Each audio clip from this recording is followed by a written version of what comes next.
This is the unboxing of the Auto Clover wind deflector set. Let's take a look, see what's inside.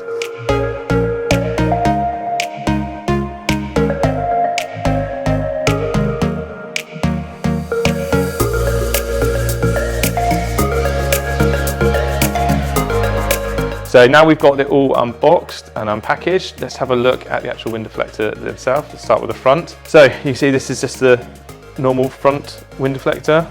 And if we take a look on the rear, this is where the more interesting stuff is. So this is the adhesive strip that attaches to the vehicle.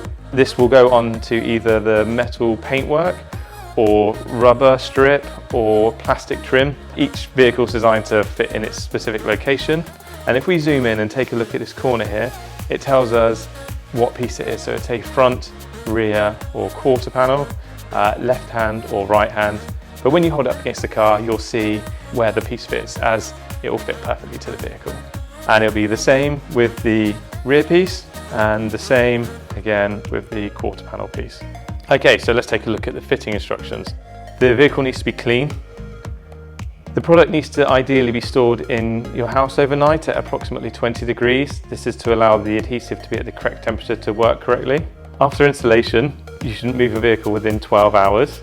You shouldn't exceed speeds of 60 miles an hour within 48 hours, and don't take your vehicle through a car wash within 72 hours.